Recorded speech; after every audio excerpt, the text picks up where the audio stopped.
commencé l'année dernière, j'ai tout de suite accroché.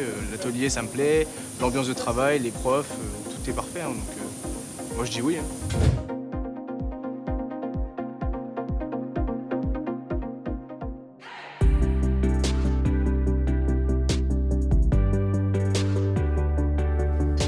Tout va bien. La poignée pour le noyau supérieur. Vincent, tu trouves une poignée pour le noyau supérieur?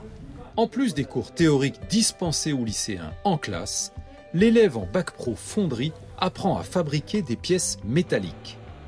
Il prépare un alliage, le fait fondre dans un four à fusion et le coule dans un moule.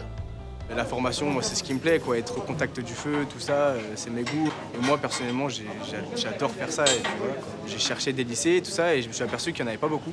Qu'il n'y en avait que, autour de chez moi, il n'y en avait qu'un seul, et c'est celui-là. Parce que c'est une formation très rare, et puis le métier est très recherché en plus. On forme des techniciens en fonderie qui vont être amenés à organiser des postes de travail avec des techniciens d'atelier, mettre au point des fabrications, dans le domaine moulage métallique, mais aussi dans le moulage sable.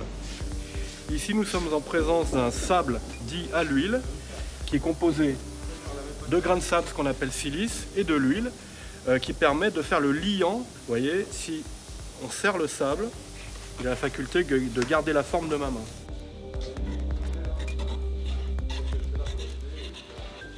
D'autres moules sont réalisés en mélangeant du sable et de la résine.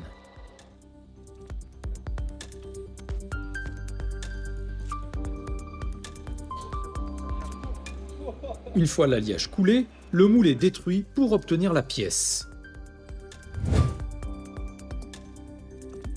Les moules métalliques, quant à eux, sont fabriqués par les outilleurs.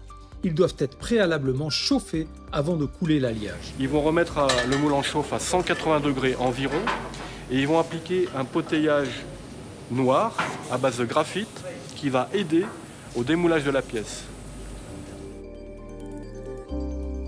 Ce sont des élèves qui font le bac pro en 3 ans, qui sortent avec un bac pro et qui ont des possibilités de poursuite d'études dans ce même lycée, au lycée Guimard, en BTS fonderie. Après mon bac, je vais me lancer sur un BTS qui se fait sur 2 ans. Donc je vais le faire en alternance parce que je trouve que c'est un peu mieux pour l'expérience et puis au moins ça me permettrait d'avoir un salaire. Et surtout, après, je ferai la licence qui est 1 an en plus.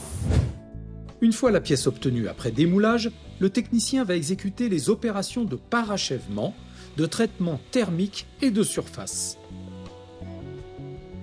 Ces pièces peuvent être réalisées à l'unité ou en série. J'ai toujours été attiré par ce métier et maintenant que je suis ici, je me dis que j'ai à peu près réussi ce que je cherchais et j'espère continuer dans ce métier pour le futur. Je regrette pas mes choix, je pense avoir trouvé ma voie et je pense être à ma place à l'heure qu'il est.